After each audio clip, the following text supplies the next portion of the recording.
नमस्कार बंधुरा आज के आमी ढेड़स दिए माछेर झाल देखाबो। तो आपनारा के खेयेछेन जानी ना, किन्तु एई ढेड़स दिए माछेर झाल दारुण लागे। तो ढेड़सटा जदि आपनारा ठीकठाक करे भेजे रान्ना करेन तो एकटा सुंदर रान्ना हय। तो एटा घुरिए रान्ना हलो। तो एरकम भावे आपनारा झाल करबेन। तो देखतेई पाच्छेन जे आमार झालटा तो एरकमई सुंदर रान्ना हबे। आर सर्षे बाटा दिए तो आपनारा खेयेछेन ढेड़स, किन्तु तो झोल करे खाननि माछ दिए कोनो समय। तो देखुन आमी माछ बेर करे निয়েছি এই রূপচাঁদ মাছ দিয়েই ঢেঁড়সের ঝাল করব। দু তিন রকম ভাবে খেয়েছি, তো আজকে ভাবলাম যে ঢেঁড়স দিয়ে শুধু ঢেঁড়সটা ঝাল করব কেন, তো এই মাছ দিয়েই করব। আমার এক রকম তরকারি হলেই এটা খাওয়া হয়ে যাবে। তো আমি একটু মশলা দিয়েই করব, তাহলে একটা তরকারি দিয়ে অনেক সময় খাওয়া হয়ে যায় না। তো সেই রকমই আমি ঘরে যেটা থাকে সেটা নানান রকম ঘুরিয়ে করার চেষ্টা করি।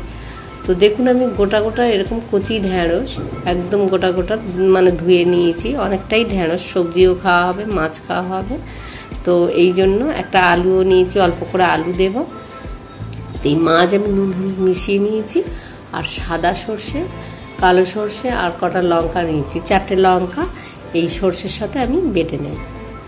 তো এই নিয়ে এবারে আমি ঝালটা দেখাবো। তো দেখছেন এই মাছগুলো বের করে আমি সাইজ করে নিয়েছি আর ঢেঁড়সগুলো আমি কেটে নেব। তো আমি সব কেটে আমি রেডি করে নিয়েছি। এবার মাছ ভাজা বসিয়েছি।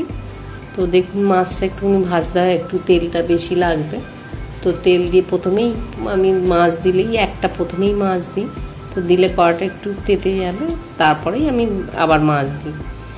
তো এই করে আমি 5 পিস মাছ রয়েছে। তো আমরা 3 জনে 3টে মাছ দিয়ে আমি করব। রাতেরই এটা হবে, রুটি দিয়েও খাওয়া যেতে পারে। তো আমরা রাতেই ভাত করছি আজকে। তো এটা এই তরকারিটাও আপনারা কিন্তু রুটি দিয়েও খেতে পারেন। তো দেখুন মাছগুলো এরকমই পেটির মাছ, অনেক সময় তো পেটির মাছ কী করবো, এরকম ঝাল করা যায়, ঝোল তো ভালো লাগে না। তো ওই জন্য আমি পেটির মাছ দিয়ে এই ঝালটা করব। আর সর্ষে তো এমনি সর্ষে দিয়ে ঢেঁড়স তো অনেকেই খেয়েছেন, কিন্তু মাছ দিয়ে তো খাননি অনেকেই। তো দেখুন এইভাবেই ঢেঁড়সগুলো আমি ওই মাছ ভাজা হয়ে গেছে।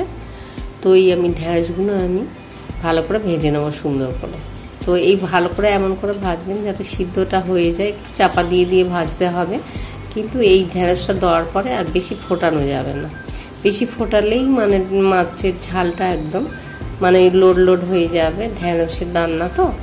তো এর জন্য ঢেঁড়সটা একটু ভেজে নিতে হয়। তো আপনারা যে কোনো মাছ দিয়ে যদি করেন এই ঢেঁড়সের ঝাল বা ঝোল যেটাই করেন না কেন, তো ঢেঁড়সটা সুন্দর করে ভেজে নিতে হবে। তো আমি নুন অল্প হলুদ দিয়ে এটা ভেজে নেব। তো এই মানে ভেজে নেওয়ার পরে এটা দিয়েই আমি নামিয়ে নেব। তো ওই জন্যই যাতে নুনটা ঢুকে যায়। তো ঢেঁড়সে নুন দিয়ে এইভাবেই মানে সুন্দর করে ভেজে নিতে হবে। তো একটু লালি সামান্য হবে, কিন্তু ঢেঁড়সটা সবুজ থাকবে। তো দেখছেন খুব তেল কম, তো ঢেঁড়সে তেলটা ঢুকে গেছে। তার জন্যই আমি তেলটা আর দিলাম না, ঢেঁড়সে অনেকটাই তেল আছে। তো এবার এই সামান্য তেলে কিভাবে রান্নাটা হচ্ছে দেখি। এতেই আমি এই নুন হলুদ দিয়ে দেবো আর একটু জল দিয়ে দেবো, দিয়ে এটা আমি চাপা দিয়ে দিয়ে ভাজবো। এই সিম করে আঁচটা দেবো আর চাপা দিয়ে দিয়ে ভাজবো। আমার কেননা মাছের তেল আছে, আবার ঢেঁড়সের মধ্যেও তেল আছে ভালো।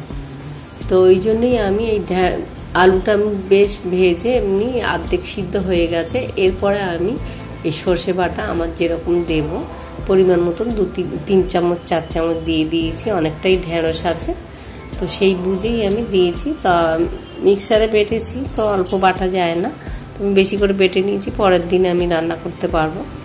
তো আমার পরিমাণ যতটা লাগবে আমি ততটাই আমি দিয়ে দিলাম। দিয়ে এবারে বেশি সর্ষে দিয়ে ভাজবো না, কিন্তু আমি জল ঢেলে দিলাম। এই জলটা ঢেলে দেওয়ার পরে আলুটা আর একটু যেটুকু বাকি আছে তো সেইটুকু সিদ্ধ হবে। আর সর্ষেটাও দিলাম, এটা অর্ধেক সিদ্ধ হয়ে গেছে কিন্তু। তো আমার মাছ যখন দেব তখনই আমি ওই ঢেঁড়সটাই দেব। তো দেখুন আলুটা আমার সিদ্ধ হয়ে গেছে। তো এবার ঢেঁড়স আর আমি মাছটা দিয়ে দেব। ঢেঁড়সটা উপরে থাক মানে তলার দিকে দিলাম, যেটুকু বাকি থাকবে ঢেঁড়সটা হয়ে যাবে। আর মাছটা ঝালের মাছ বেশি ফোটালে ভালো লাগে না। তো এই যে পেটির মাছ, ওর যে মানে গায়ের যে চামড়াটা ওটাই নরম হয়ে গেলে ভালো লাগে না। তো পেটির মাছ একটু শক্ত থাকলেই ভালো লাগে, কেননা ঝোলের মধ্যে বেশি ফুললে নরম হয়ে গেলে তো ভালো লাগে না মাছের ছালটা। তো দেখুন এইভাবেই মাছটা ওপরে দিতে হবে, ঢ্যাঁড়সটা একটু তলার দিকে দিতে হবে। আর আলু তো সিদ্ধ হয়েই গেছে, তো আর একটু বাকি আছে। তো এইভাবে আর 5 মিনিট একটু ফোটাবো। আর একটু কাঁচা লঙ্কা চিড়ে দিলাম, আর সর্ষের সঙ্গে তো কটা বেটেই দিয়েছি, তো এর মধ্যেই আবার কটা দিয়ে দিলাম, কারোর যদি লাগে সেই লঙ্কা ডলে খেতে পারবে।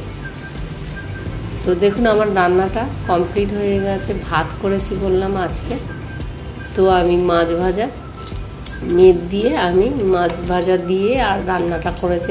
বললাম মা তাড়াতাড়ি করে দিয়ে দাও, আমার খিদে লেগেছে, তো ওই জন্যই ভাতটা বেড়ে দিয়েছি। আর যা যা রান্না করা হয়েছে সেটা আপনাদের দেখালাম।